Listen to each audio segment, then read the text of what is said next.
지금 국회에서는 내년 예산안 심사가 진행 중이죠.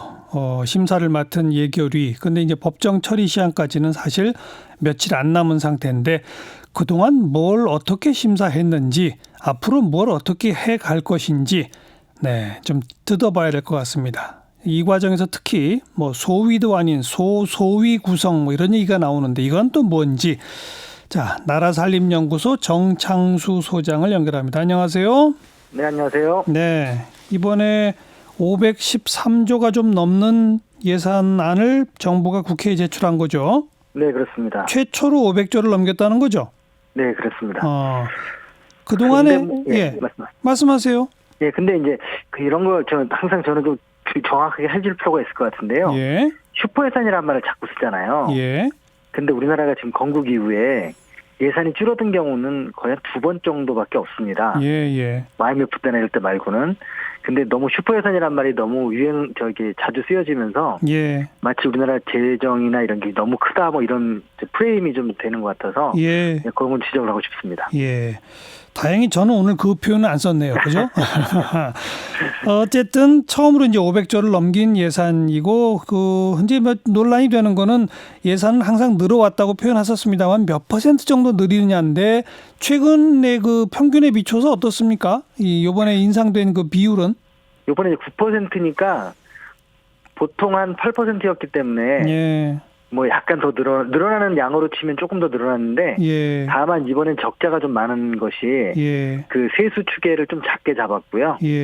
그리고 이제 지방 소비세라고 해가지고 부가가치세에서 11% 주던 걸 21%까지 늘려서 지방으로 주기 때문에 지방에서 어차피 쓰긴 쓰지만 중앙에서 쓰는 게 줄어들었다. 그래서 적자 폭이 들었다. 이렇게 지금 할 수 있습니다.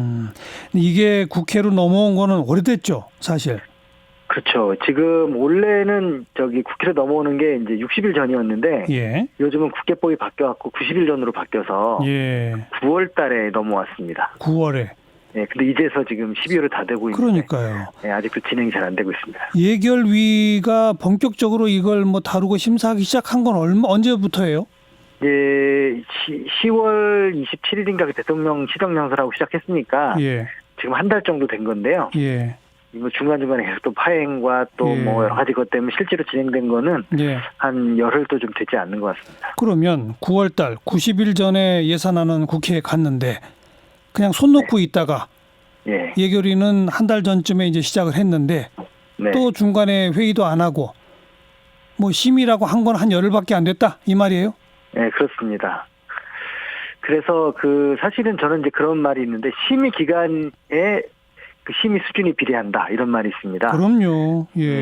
그렇기 때문에 얘기가 참 많이 오고 가야 이것에 좀 여러 가지 이제 논쟁도 되고 그럴 건데 이렇게 되다가 아마 이제 패스트트랙하고 이러면서 갑자기 한순간 결정돼 버리면 문제가 있었던 내용이나 이런 것들이 그냥 단순히 결정돼 버리는 아주 오류를 범할 가능성이 있습니다. 근데 지금까지 이미 그렇게 다 되어 온 거잖아요.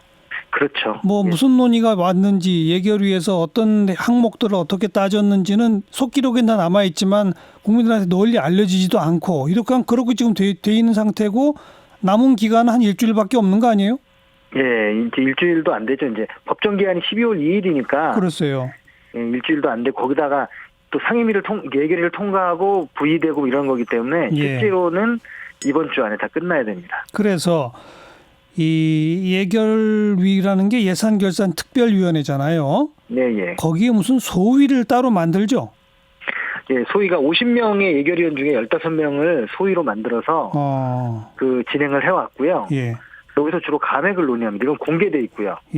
그래서 근데 문제는 올해에는 그나마 감액도 결정이 안 돼가지고 670개 중에 160개 정도 지금 결정이 돼서 이걸 소소위라고 하는 것에 넘기겠다는 거예요. 근데 이 소소위라는 것이 사실은 법적 그런 근거가 없는 거거든요.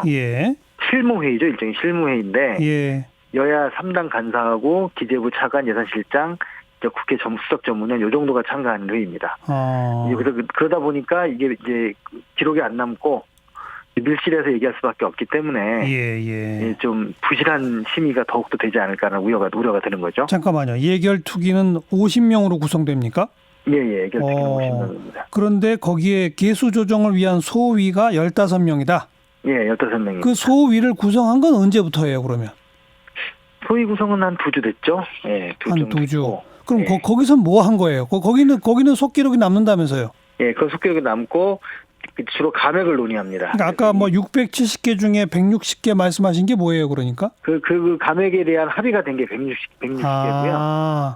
각 정당이나 의원들이 예결위에 소속된 의원들 그 소위에 들어와 가지고 어느 사업에 책정된 얼마 예산 이거 문제 있으니 깎자. 뭐 이런 얘기들을 그 던져진 게 670개다. 예, 670개. 근데 그 중에 합의가 된 건 160개다. 예, 뭐 깎든 안 깎든 합의가 된 게 160개다. 그렇죠. 안 깎는 걸로 합의할 또 어쨌든 합의네요. 예, 그럼 그렇죠. 나머지 한 500개는 어떻게 하는 거예요? 그러니까 500개를 사실은 이 소위 때 결정을 했었어야 되는데 못했기 때문에 이제 소소위에서 이렇게 논의를 할 텐데 제가 볼 때 시간상 논의할 가능성은 거의 없고. 그럼 소소위는 아까 말씀하신 보면 국회의원은 딱 3명이네요. 3당 간사. 예, 그렇습니다. 그다음에 누구누구요? 예산실장하고. 그다음에 예산자 기재부 차관 예결위 수석 전문위원 이 정도 참가합니다. 근데 결정권은 3당 간사인 국회의원 3명이 갖겠죠? 그렇죠. 3명이 하루 저녁에 한 100개씩 결정을 해야 되네요. 예, 아마도 제가 볼 때는 그걸 읽을 수도 시간도 없을 것 같고요. 그냥 이렇게 그냥 몰아서 그냥 퉁치자 뭐 이렇게 될 가능성이 있어요. 몰아서 퉁친다는 게 어떻게 한다는 거예요? 이게 뭐 수십 조씩 달려 있는 문제인데 그게 어떻게 하는 거예요? 그러니까요. 제가 시간 상황 그렇지 않습니까? 이게 사업 제목만 불러도 시간이 엄청 걸리는데요. 아니 그러니까 저 청취자들 이해하기 쉽게 몰아서 퉁친다는 게 무슨 뜻이에요? 그러니까 설명해 보세요. 이거는 여기 올라온 대로 뭐 전부 감액을 한다든가 아니면 이거는 건드리지 말자고 한다든가 이렇게 그냥 한꺼번에 처리할 수 있다는 게 제가 너무 속어를 쓴 것 같은데요. 아니요. 정확한 표현을 쓰신 거네요. 그러니까 아예 한 건당 심사가 아니라 그렇죠. 그냥 나머지 500건 그냥 뭐 없었던 얘기로 합시다라든지 뭐 이런 식으로. 예, 한 건당 예를 들어 10분만 얘기를 해도 5,000분이 들잖아요. 불가능한 일이죠. 알겠습니다. 1분씩 얘기해도 500분인데. 그렇게 했게 그게 지금 감액이라고 그랬죠. 네네. 그다음엔 증액이 또 있잖아요. 예, 증액은 항상 소소위에서 해왔는데요. 예. 그 증액도 사실은 감액한 만큼 그 관례상 증액을 해왔기 때문에 그것도 이제 또 몇백 건이 되는 거죠. 그 몇백 건은 각 국회의원들의 이른바 쪽지가 넘어온 그겁니까? 그렇죠. 쪽지인데 요즘은 예전보다 많이 나아져가지고요. 예전에는 카톡 예산 뭐 이렇게 했잖아요. 막 쪽지다 주고 했는데 요즘은 그래도 상임이라든가 예결위 할 때 그래도 한 번씩 그 얘기가 된 것들을 주로 하게 됩니다. 갑자기 얘기도 없던 게 등장한 일은 별로 없습니다. 그래도 어쨌든 이제 513조 중에 여러 항목별로 각 상임위 등등에서부터 문제 제기하고 쭉 한 개 670개 된다 이거고. 삭감만 670개고. 예. 근데 그 중에서 논의조차 제대로 못한 게 지금 한 500개 된다는 얘기고. 예. 그다음에 또 그 한 몇백 개 정도 되는 각 상임위 등등에서 올라와 있는 국회의원들이 또 올린 증액 요구가 또 한 몇백 개 있을 거란 얘기고. 예. 이게 한 20조에서 30조 정도 됩니다. 30조 깎고 30조 늘리는 거네요. 그 늘리는 건 근데 다 못 늘리고요. 보통 한 5조 정도 늘릴 겁니다, 아마. 좌우간에 그걸 국회의원 3명하고 실장하고 몇 사람이 이제 뚝딱뚝딱 며칠 만에 끝내야 되는군요. 예, 그렇습니다.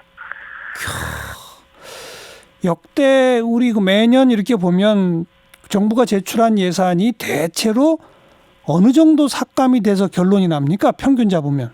평균 1% 정도 삭감이 돼요. 그리고 근데 그 삭감 중에서 진짜 삭감하는 건 0.1% 정도입니다. 나머지 0.9%는 기재부가 원래 삭감할 걸 예상해서 조금 부풀려 놓은 사업들이죠. 그래서 저희가 이제 표현하기로는 알겠습니다. 기재부 손바닥에 놀고 있다. 기재부 손바닥에 0.9% 부풀려 놓은 걸 깎는 척하면서 깎고 지역구 의원들 그중에 좀 당 대표나 원내대표나 예결특위위원장이나 힘 있는 사람들 지역구 산업 쪽지 쫙 올려주고 결국 그거네요. 그렇죠. 그렇다고 볼 수 있습니다. 예. 그럼 뭐 제가 그 몇백 가지 그 국회의원 몇 명이 그 언제 다 한대요라고 따질 것도 없네요. 그냥 쉬운 일이네요. 네, 제가 좀 답답한 그런 상황입니다. 아니요. 오늘은 일단 조금 세세하게 우리 청취자분들한테 국회가 예산과 관련해서 어떤 일을 어떻게 하는지 좀 알려드린 게 그나마 오늘 성과인 것 같습니다. 네, 나라살림연구소 정창수 소장 고맙습니다. 네.